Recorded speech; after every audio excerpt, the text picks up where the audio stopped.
पूरी गुरुजी की प्यारी प्यारी संगत को जय गुरुजी। गुरुजी के साथ मेरी जर्नी 4 साल पहले शुरू हुई। अंबाला से हम हैं और अंबाला मंडे को बंद होता है। तो मेरे हस्बैंड के एक दोस्त जो कि उनकी वाइफ गुरुजी को बहुत मानते थे, तो उन्होंने हमें बोला जैसे मंडे ऑफ होता है तो हर बार सोमवार को कहीं ना कहीं जाना होता है कि चलो एक मंडे है तो आउटिंग के लिए हम लोग निकलते हैं। तो उन्होंने बोला कि ऐसे ऐसे करके गुरुजी हैं तो बहुत प्यारा दरबार है, मंदिर है, तो एक दिन आप भी हमारे साथ चलना। तो हमने मंडे पे प्रोग्राम उनके साथ बना लिया। मंडे को प्रोग्राम बना और सुबह हम लोगों ने 8 बजे निकलना था उनके साथ। उन्होंने बोला कि आप कभी गए नहीं हो तो हम मंडे को आपको ले लेंगे और हम वहाँ चलेंगे। मंडे को सुबह हम लोग तैयार हो गए हैं जाने के लिए कि अभी भैया लोग आने वाले हैं गाड़ी लेके, हमें आज वहाँ जाना है। तो उनका कॉल आता है कि हमें तो कोई काम पड़ गया है तो मैं नहीं जा पाऊँगा, अगर आपको जाना ही है तो मेरी वाइफ को आप ले जाओ। तो मेरे हस्बैंड कहने लगे कि अब क्या करें। तो मैंने बोला नहीं, अगर अब प्रोग्राम बनाया है तो जरूर चलेंगे। हम लोगों ने अपनी गाड़ी उठाई। मुझे कुछ नहीं पता था, गुरुजी जानते हैं सब सच, कि हम सिर्फ एक आउटिंग के लिए हम लोग निकले थे वहां पे जाने के लिए। जैसे ही रास्ते में हम लोग बैठे, हम लोग उनकी साथ, वो हमारे साथ बातें करते रहे और हमें बताते गए कि ऐसे मंदिर है, ऐसे गुरुजी हैं, उनका ऐसे वहां पर ये है, आपकी गाड़ी अगर अंदर चली गई तो यू आर ब्लेस्ड। ये सब वो हमें सारे रास्ते उस मंदिर के लिए बताते गए। और ऐसे चाय प्रसाद मिलेगा, कुछ भी जूठा नहीं छोड़ना है और लाइन से ही बड़े डिसिप्लिन से अंदर जाना है, दर्शन करने हैं, बोलना नहीं है और ऐसे बाहर आना है। हम लोग गए, सेवादार वहां खड़े होते हैं जैसे बाहर, तो सीधी हमारी गाड़ी गुरुजी के मंदिर के आगे गई। तो उन्होंने बोला आप बड़े ब्लेस्ड हो कि आपकी गाड़ी आई। हमने कहा होगा ऐसा कोई, चलो सिस्टम यहाँ पर। हम लोग वहां पहुंचे, मंदिर के अंदर सिस्टम से लाइन में लगे, अंदर बैठे। बहुत अच्छा वक्त दिया गुरुजी ने अपने साथ अंदर बैठने का।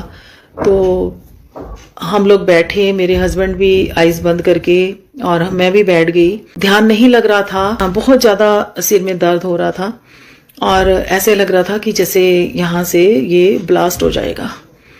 और मेरे हस्बैंड भी बैठे थे, काफी देर हम बैठे रहे। अंदर एक बेचैनी सी लग रही थी मुझे, सिर में दर्द हो रहा था। मैं राधा स्वामी फैमिली से बिलोंग करती हूँ और हमें भी जैसे मेडिटेशन का हुक्म है तो करते थे। ऐसा नहीं था कि मेडिटेशन में नहीं ध्यान लगता था, लेकिन वहां बैठ के इतना ज्यादा सिर में दर्द हो रहा था कि बड़ी मुश्किल से जितनी भी देर गुरुजी ने हुक्म दिया हम बैठे वहां पे। वहां से निकले, चाय प्रसाद लिया, चाय का गिलास मिला। उसको पीने के बाद भी मैं उस गिलास से अपने फोरहेड को ऐसे करती रही कि शायद मुझे थोड़ा आराम आ जाए। जब हम लोग दर्शन करे, हम लोग आउट वाली लाइन में बाहर आ रहे थे तो सेवादारों ने मुझे इन वाली लाइन में डाल दिया कि आप मंदिर जाओ अंदर। तो मुझे कुछ समझ नहीं थी तब, कुछ नहीं पता था क्या मतलब है इसका, या क्या गुरुजी का हुक्म होता है या क्या मौज है। तो मैंने बोला नहीं नहीं, हम अभी दर्शन करके आ चुके हैं। तो वो कहते अच्छा चलो ठीक है आंटी आप जाओ। हम लोग बाहर आ गए। मेरी फ्रेंड जो हमें लेके गए थे उन्होंने मुझसे पूछा कि आप पहली बार आए हो तो क्या आपका एक्सपीरियंस रहा, अंदर क्या हुआ। पर मेरा बिल्कुल भी बात करने का मन नहीं कर रहा था। बस ऐसा लग रहा था कि बिल्कुल चुप रहूं कि सिर में बहुत दर्द हो रहा है। लेकिन मेरे हस्बैंड जो कि बहुत बहुत नास्तिक, ये किसी चीज को नहीं मानते, कभी मंदिर कभी गुरुद्वारे कहीं नहीं वो जाते थे, ना ही वो मानते थे किसी चीज को। तो वो जैसे ही मंदिर से दर्शन करके हम लोग बाहर निकलते हैं, बाहर आते हैं, गाड़ी के पास जाते हैं, तो वो एक ही शब्द उनके मुंह से निकलता है, यहाँ पर तो कुछ है, कोई ऐसी शक्ति है। और मुझे तो पता ही नहीं जब मैं मंदिर में था कि मैं वहां पर था, मैं तो कहीं और था। उनके मुख से ये सब सुनकर मुझे बड़ा अजीब लगा। बाहर निकलने के बाद ही, मेरे बेटा बॉम्बे था उस टाइम पे और बिटिया नोएडा थी, बड़े बच्चे मेरे दोनों। तो बोलते हैं कि हम करण तो हमारे साथ आया, आज अगले मंडे को मैं अपने तीनों बच्चों के साथ इस मंदिर में फिर से आऊंगा। उनका ये बोलना था तो हमारी थोड़ी सी बहस हो गई कि मैंने कहा आप कुछ भी बोल देते हो, ऐसे क्यों, हम क्यों आएंगे यहाँ, हम आज जस्ट आए थे, बस आज आपने दर्शन कर लिए। तो बस वो बोलते नहीं, नेक्स्ट मंडे फिर आऊंगा मैं अपने तीनों बच्चों के साथ। मैंने कहा चलो बोल रहे हैं ऐसे ही, एक नोएडा एक बॉम्बे है, कहाँ विद इन वीक प्रोग्राम कोई ऐसा बनेगा। पर सच में मैं नहीं जानती थी कि गुरुजी का क्या करिश्मा था, गुरुजी का क्या कमाल था कि नेक्स्ट मंडे के बीच में ही, नेक्स्ट एक मंडे हम दर्शन करके आए हैं, अगले मंडे ही मेरे दोनों बच्चों का प्रोग्राम बना और वो लोग अंबाला आ गए। और मंडे को ही, नेक्स्ट मंडे हम लोग खुद से, कोई हमारे साथ इनका कोई फ्रेंड नहीं था, कोई नहीं था, हम पूरी फैमिली, तीनों मेरे बच्चे और मेरे हस्बैंड और मैं, हम लोग गुरुजी के मंदिर में थे। हमने फिर वहां दर्शन किए क्योंकि बहुत ही अलग एक्सपीरियंस था मेरे हस्बैंड का। तो उनको बहुत अच्छा लग रहा था। जो बंदा कभी भी मंदिर में नहीं जाता, कहीं गुरुद्वारे नहीं जाता, कहीं नहीं जानते थे, किसी को नहीं मानते थे, सिर्फ कहते थे कि अच्छे कर्मास का ही फल मिलता है और अच्छा कर्म ही करना चाहिए इंसान को, किसी की हेल्प करना, ये सब करते रहते वो। लेकिन किसी मंदिर में उनका कोई प्रॉपर नियम नहीं था ऐसे कि उन्होंने सुबह उठ के नहा धो के कोई पूजा पाठ करना है, नहीं। एक मंडे, 2 मंडे ऐसे करके पता नहीं गुरुजी ने कितनी बार अपने मंदिर में बुलाया। उससे पहले अंबाला में इतने सत्संग सब कुछ होता था, मैंने कभी कोई सत्संग पे मैं नहीं गई थी, किसी ग्रुप से मैं नहीं जुड़ी थी और ना ही मुझे कोई पता था कि ऐसे करके गुरुजी हैं और उनका ये सब होता है, सत्संग होता है या ग्रुप बने हुए हैं या कनेक्ट हो किसी से, नहीं। जुड़ते गए गुरुजी, कैसे जोड़ते गए। 1 साल की जर्नी में, शॉर्ट फॉर्म में मैं आपको बता रही हूँ कि मैंने बिलीव नहीं किया, गुरुजी जानते हैं, लेकिन गुरुजी ने हर बार एक एक चीज समझाई ऐसे, क्योंकि उन्होंने बाजू पकड़ी थी, उसके लिए कोटि कोटि शुक्राना गुरुजी आपका। वो दिखाते गए।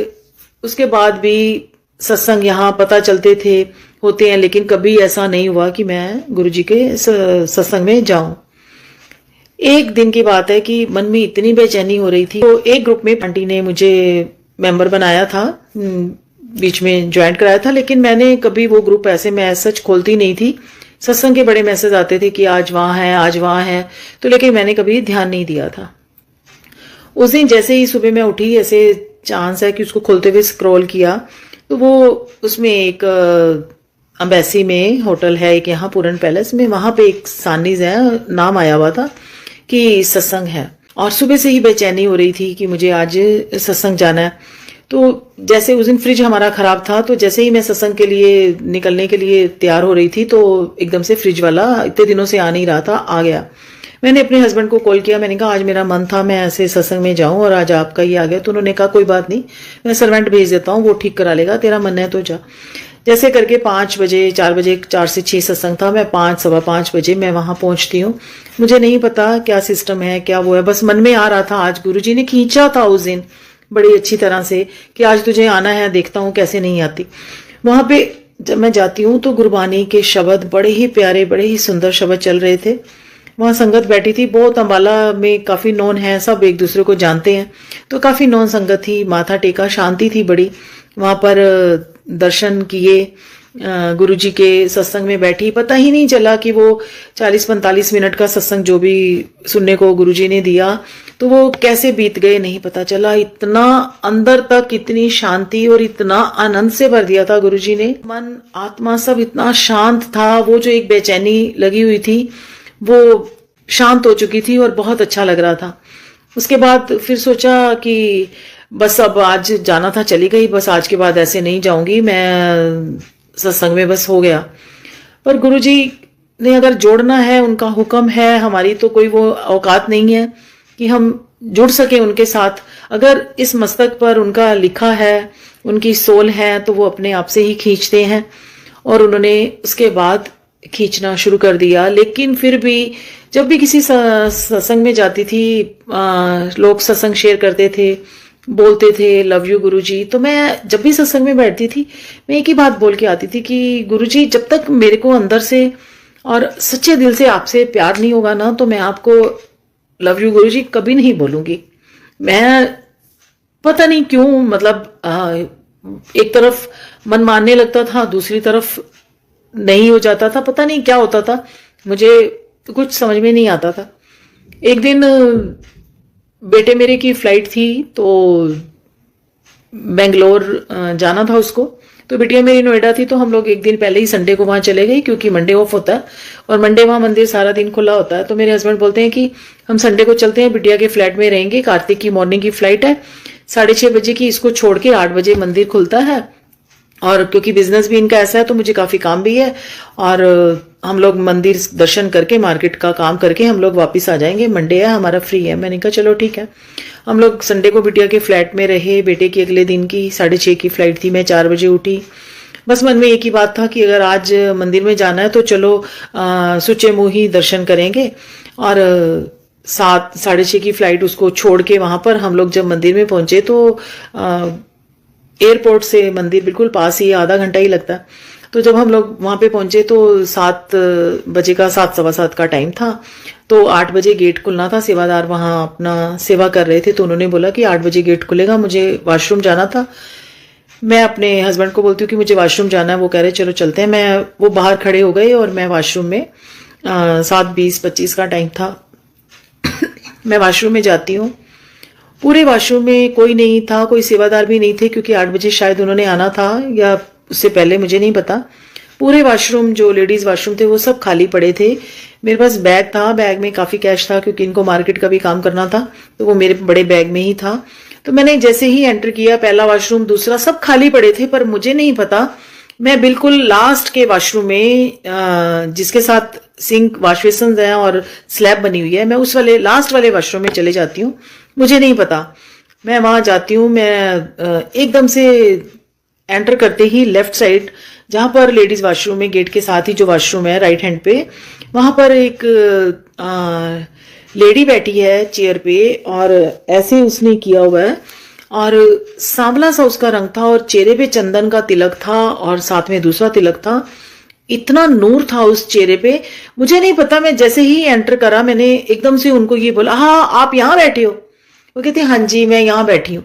और मैं उनके साथ देख के, मेरा तो बिल्कुल कुछ नहीं मुझे पता, बस मैंने उनके साथ बातें करनी शुरू करी। आप यहाँ, मुझे वॉशरूम जाना था, तो मैंने बोला कि बैग में काफी कैश था, तो मैंने जैसे ही उनकी तरफ देखा कि बैग बाहर स्लैब पे रखूं, फिर उनका एकदम से अंदर से ही आवाज आती कि यार नहीं, इनके चेहरे पे तो बड़ा नूर है, इन्होंने, मैं बैग यहीं रख देती हूँ। मैंने कहा मैं बैग यहाँ रख दूं, मैं वॉशरूम। वो कहते हाँ आप जाओ। लास्ट वाला बिल्कुल मैंने टॉयलेट यूज किया। मैंने वहां हाथ नहीं, मैंने देखा है वहां बड़े मंदिर में कि वहां पर सेवादार जो होते हैं वो लास्ट जो वॉश बेसिन है वहां पे हाथ नहीं धोने देते हैं। मैंने को अंदर से, मैंने उनसे पूछा, मैंने कहा मैं यहाँ हाथ धो लूं? कहते हैं हाँ हाँ आप हाथ धो लो। मैंने वहां हाथ धोए, और उसके बाद मैंने उनके साथ जब बातें करनी शुरू की, आप कहाँ से आए? कह रहे बस यहीं से, यहीं से। मैंने कहा अच्छा तो आप यहाँ पर काम करते हो? कहते हैं हाँ जी। तो मैं उनसे बातें कर रही हूँ कि अच्छा आपको काम के पैसे मिलते हो? कहते हैं हाँ, और क्या, बिना पैसों के आज के टाइम में कौन काम करता है? मैंने कहा अच्छा आप कब से कर रहे हो? मैं तब से। उन्होंने मुझे वो वाली हिस्ट्री बताई, जब पहले एक, मुझे नहीं पता था कि एक छोटा सा ही यहाँ पर एक मंदिर होता था, और कच्ची रोड होती थी उसकी साइड में। और वो मुझे बताने लगी कि मैं, वो एक आंटी थे, उनका उन्होंने नाम लिया, बड़े पुराने वहां पे, तो वो आंटी के साथ मैं आती थी, मैं सीधा बस यहाँ काम करती थी, मैं चली जाती थी। और लेकिन मैं कभी गुरुजी के मंदिर में अंदर माथा टेकने नहीं जाती थी। तो एक बार मैं बहुत बीमार हो गई, और मुझे गुरुजी सपने में आए, और मैं फिर गुरुजी के मंदिर में दर्शन करने गई। तो गुरुजी ने मुझे बोला कि माथा टेकने से नहीं कुछ होता, सेवा करने से ही फल मिलता है, कर्म कटते हैं। तो उसके बाद से मैं पहले ऐसे ही बस करती थी काम, मन से नहीं करती थी, फिर मैंने मन से करना शुरू किया। ये सब करते करते मुझे उनके साथ बातें करते हुए आधा घंटा हो गया, मुझे पता ही नहीं चला। जब मैंने देखा कि ओहो बहुत टाइम हो गया, तो मैंने बोला कि ओहो मेरे हस्बैंड बाहर खड़े हैं, तो बहुत गुस्सा होंगे कि ये अंदर गई थी वापस ही नहीं आई। मैं सच में संगत जी, मैं जब बाहर आती हूँ, मेरे हस्बैंड खड़े थे, उन्होंने मुझे कुछ नहीं कहा। तो 7:45 हो चुके थे, तो वो बोले 8 बजे तो गेट खुलने वाला है, 7:45 हो चुके हैं। मैंने कहा हाँ जी चलो चलते हैं।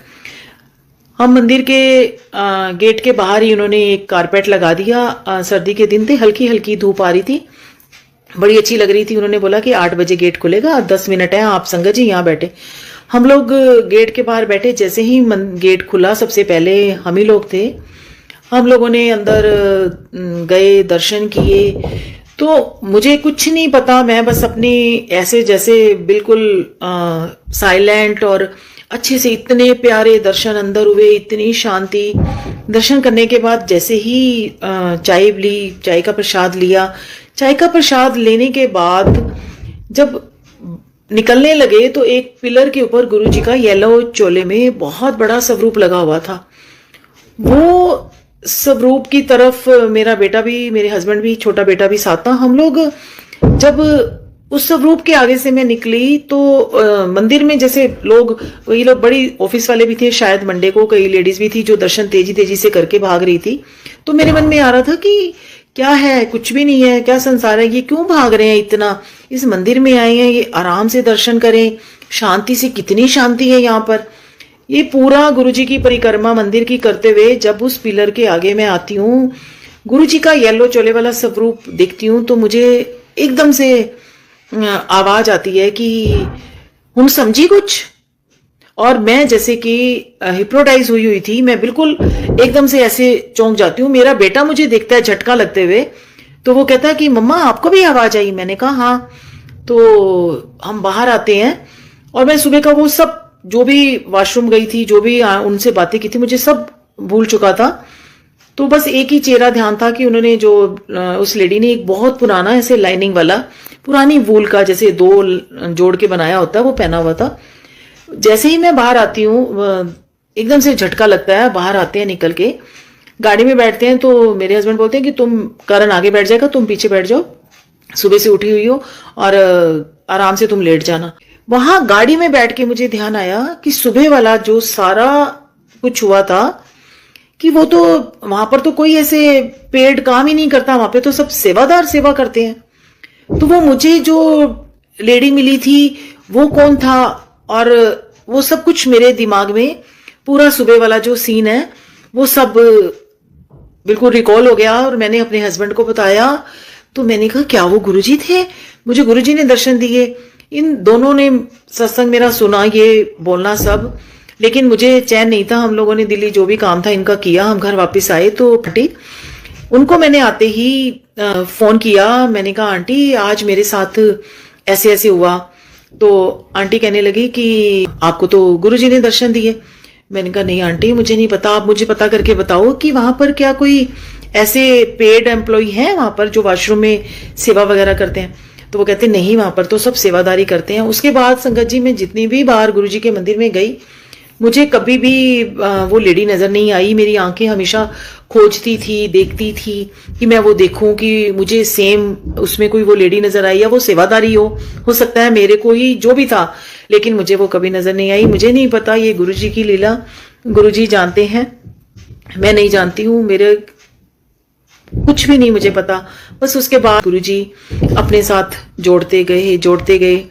मैं राधा स्वामी फैमिली से बिलोंग करती हूँ, खुद भी मुझे बाबा जी से नामदान मिला हुआ था। तो मेरे मन में हमेशा एक कश्मकश रहती थी कि मेरे पास नाम है, नाम की भक्ति है, लेकिन गुरुजी ने एक एक लेयर हटा के मुझे दिखाया कि कोई फर्क नहीं है, कुछ भी नहीं है। मैं नवरात्रों में अखंड जोत जगाई हुई थी, गुरुजी का भी स्वरूप, बाबा जी का भी, माता रानी की भी जोत जग रही थी। तो मैं जैसे ही 1 घंटे का सत्संग लगाकर मैं पाठ करती थी, तो वो जैसे ही वो सत्संग खत्म होता था तो कोई ना कोई सत्संग ऐसा, किसी ना किसी संगत का सत्संग कैसे चल जाता था जिसमें कि जो मेरे क्वेश्चन होते थे, जो मेरे अंदर हलचल मची होती थी, मुझे उनके आंसर उसमें मिल जाते थे। ये गुरुजी जानते हैं। 1-1.5 साल के बाद, उसके बाद मेरी बिटिया बड़ी हो गई थी, तो हम लोग उसके लिए शादी का प्लान कर रहे थे। हमें डुगरी सेवा का मौका मिला, हम लोग डुगरी गए। तो सुबह हम बैठे थे वहां पर, तो नीचे एक अंकल आए, कहते आंटी आप सेवा करोगे? हमने कहा हाँ जी। वो कहते चलो ऊपर चलो गुरुजी के दरबार में।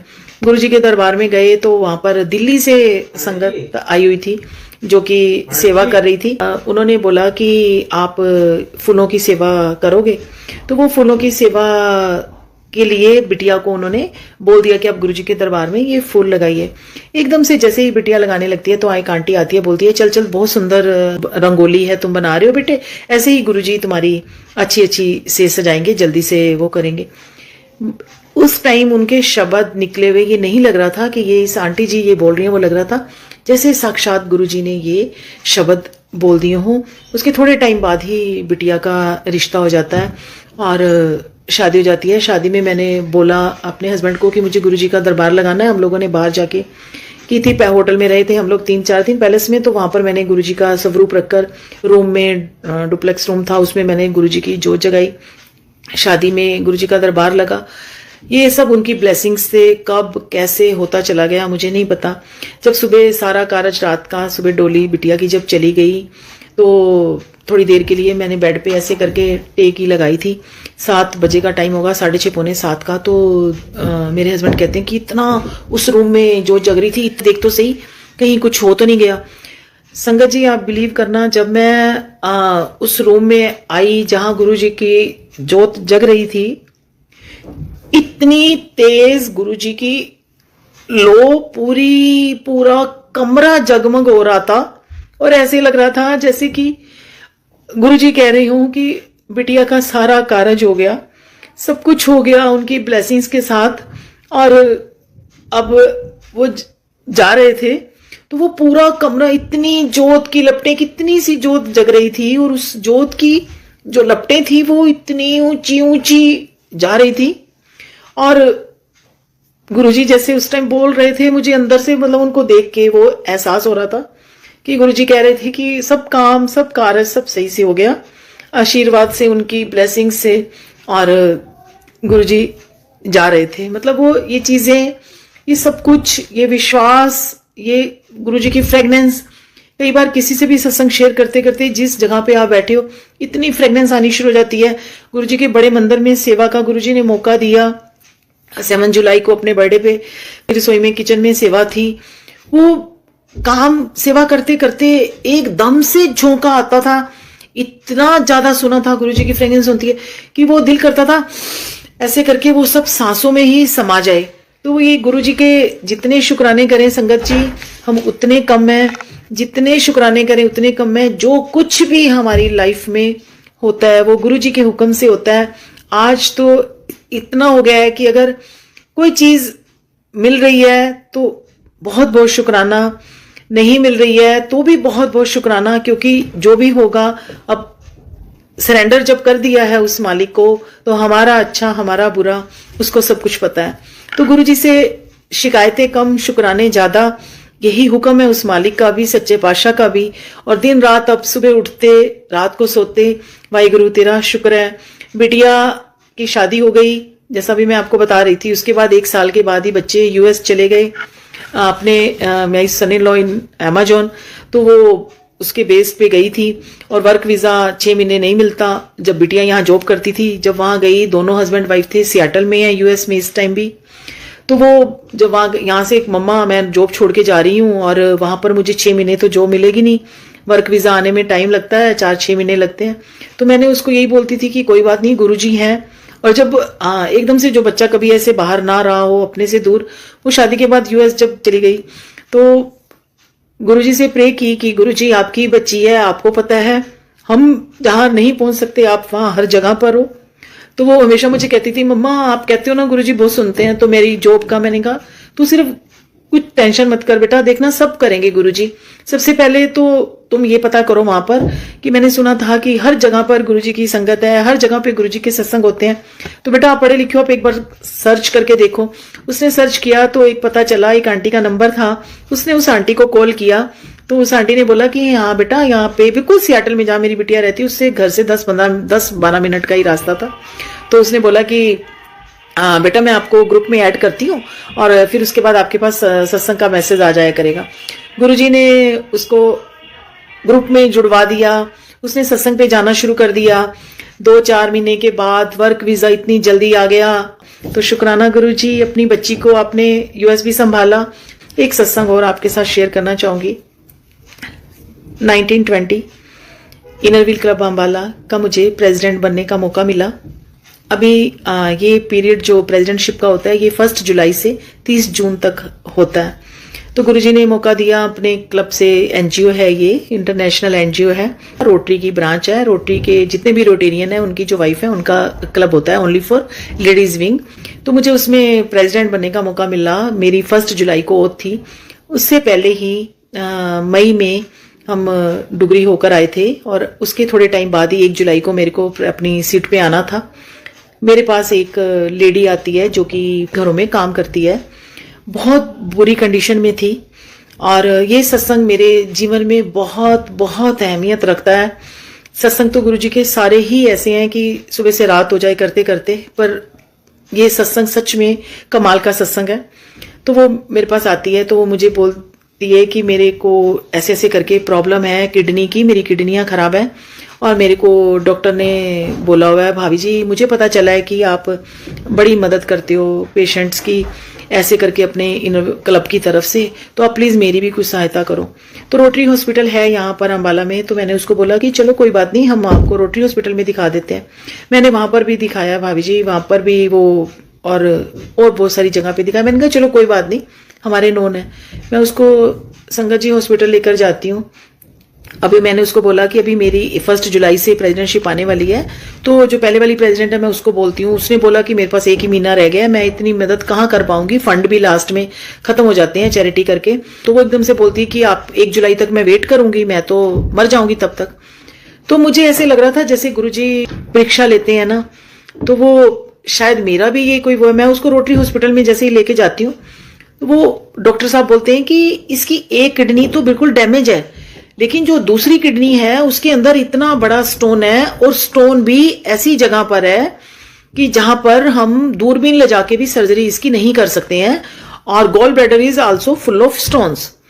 मेरे लिए ये सब सुनना, और उस पेशेंट की हालत इतनी क्रिटिकल थी, वो इतनी वीक हो चुकी थी, उसका फीवर उतरता नहीं था, क्योंकि जो उसकी डैमेज किडनी थी उसने पस बनाकर अंदर इन्फेक्शन करके फैला दिया था, और उसकी हालत बहुत नाजुक थी, और उसको उस इन्फेक्शन की वजह से उसको फीवर लगातार चढ़ रहा था। तो जैसे ही मैंने डॉक्टर साहब को बोला, डॉक्टर साहब इसका कुछ तो करो आप, तो वो कहते हैं ठीक है, अभी के अभी 17,000 लगेंगे और मैं इसको बैग लगा दूंगा, और बैग लगाने के बाद जो इसके अंदर पस पड़ चुकी है खराब किडनी में, और उससे इसकी वो पस निकलेगी, तभी करके इसको थोड़ा सा आराम आएगा। मैंने चलो मेरे हमारे एक पीडीसीज हैं कृष्णा सागर जी, वो भी एक दया की मूर्ति है हमारे लिए। तो मैंने उनको कॉल किया, मैंने कहा आंटी अभी मैंने तो 1 जुलाई से आना है, लेकिन अभी ऐसे ऐसे एक पेशेंट आया। तो वो कहते चलो कोई नहीं बेटे, हम हेल्प करते हैं, ऐसे छोड़ भी नहीं सकते हैं किसी को, इतनी गरीब लेडी है, हस्बैंड उसका बहुत ज्यादा शराब पीता था, 2 जवान बेटी और बेटा था, वो बेटी ही माँ को ले लेके घूम रही थी।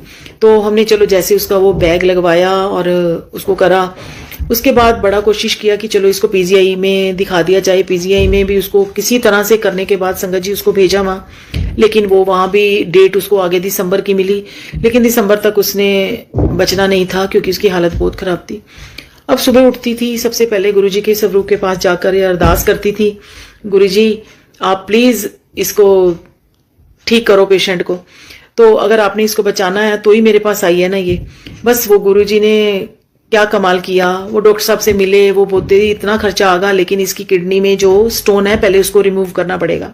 अपने जो रोटेरियन ब्रदर्स हैं, सारे रोटरी क्लब के मेंबर हैं, उनसे बात की। वो कहे ये पेशेंट हमारे पास आया था, बहुत क्रिटिकल था, हमने इसको छोड़ दिया था, आप प्लीज इसके साथ मत लगे। मुझे ये लगता था कि नहीं, ये गुरुजी ने मेरे पास इसको किसी ना किसी कारण से ही भेजा है। तो मैं कहती थी गुरुजी अगर आपने इसका जीवन दान देना है इसको, तो प्लीज मुझे रास्ता दिखाओ, मेरी मदद करो। मैंने अपने सर्कल में सबको बोला कि ऐसे ऐसे एक पेशेंट है, फंड की जरूरत है। मुझे कहाँ से कैसे मदद आई मैं नहीं जानती, ये गुरुजी जानते हैं, देने वाले बैठे हैं। सबसे बड़ा अमेजिंग जो पार्ट था वो ये था कि जब उसका दोबारा अल्ट्रासाउंड उसका हुआ, पूरा ऑपरेशन के लिए तैयारी हो चुकी थी उसका स्टोन निकालने के लिए, जब दोबारा उसको अल्ट्रासाउंड के लिए लेके गए कि एग्जैक्ट लोकेशन देखें, जब लेके गए तो वहां पर कोई स्टोन ही नहीं था। इस 1-1.5 महीने में उसके कोई वो स्टोन कहाँ गायब हुआ ये गुरुजी जानते हैं, मैं नहीं जानती। ये गुरुजी ने ऐसा कमाल किया, ऐसा कमाल किया कि वो उसकी डैमेज किडनी की सर्जरी कराई, हमने उसको बाहर निकलवाया। 2 महीने बाद उसकी दूसरी सर्जरी हुई जो कि गॉल ब्लैडर की थी, फुल ऑफ स्टोन्स था। आज वो जब भी मिलती है उसके बाद सबसे पहले ये कहती है, मैंने उसको गुरुजी का जल दिया, मैंने कहा जब तक आप हॉस्पिटल में एडमिट हो, ये सब में 2-3 महीने लग गए। मई से हम उसके साथ लगे थे, मई जून जुलाई 29 को उसकी लास्ट सर्जरी हुई, हॉस्पिटल से वो डिस्चार्ज हुई, और आज वो बिल्कुल अपने बच्चों के साथ ठीक है। ये गुरुजी ने की परीक्षा थी और गुरुजी का साथ था जो गुरुजी ने दिया और उसको नया जीवन मिला। वो मालिक क्या नहीं कर सकता, सब कुछ कर सकता है। हमें एक विश्वास की जो डोर है उसको पकड़ कर रखना है। जैसे एक लेडी अपने हस्बैंड से हमेशा कंप्लेंट करती है, आप मेरा ध्यान नहीं रखते, आपको मेरी कोई ज़रूरत नहीं है, आप मेरे लिए, मैं आपके लिए कोई अहमियत नहीं रखती। वो लड़ती रहती है दिन रात। एक रात को सोए हुए उस लेडी के सीने पर सांप होता है। हस्बैंड की एकदम से नींद खुलती है और वो उस सांप को उठाकर बाहर फेंक देता है। लेकिन वाइफ को पता भी नहीं है कि मेरे हस्बैंड ने मेरी जान बचाई है। इसी तरह से ही हमारे गुरुजी हैं, जो कि हमें नहीं पता किन किन मुसीबतों से, किन किन संकटों से कैसे हमें मुक्त कर देते हैं, हमें बचा देते हैं। हम सिर्फ अपने आज की किताब को, एक पन्ने को जानते हैं। उनके पास हमारी पूरी बुक है, उनको सब कुछ पता है हमारे लिए क्या अच्छा है, हमारे लिए क्या बुरा है।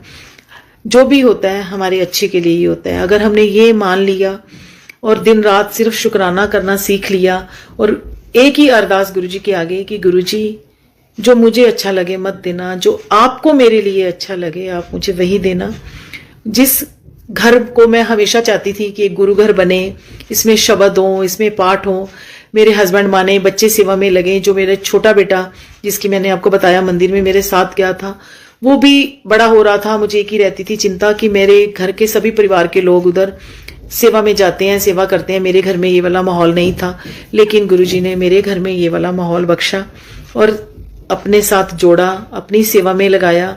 मेरे हस्बैंड जो किसी चीज को नहीं मानते थे, आज बड़े मंदिर में गुरुजी ने कई बार उनको बुलाया, अपनी सेवा ली। यहाँ भी अगर कहीं सत्संग हो, उनको बुलावा आया हो, वो गए हो और अगर सेवा करने का मौका गुरुजी दें तो वो जरूर करते हैं। ये गुरुजी के हुक्म के साथ ही होता है। हम बहुत नासमझ हैं, बहुत भूल चुक हो जाती है हमारे से, जाने में अनजाने में। तो यही कहेंगे गुरुजी हमारी गलतियों को अपने बच्चे समझकर माफ कर देना और हर पल हर क्षण आपका शुक्राना गुरुजी। आज आपने ये हुक्म दिया, आपका हुक्म सर माथे पर, जो मैंने सत्संग शेयर किया, कोई भूल हो गई हो तो क्षमा कर देना। जय गुरुजी, शुक्राना गुरुजी।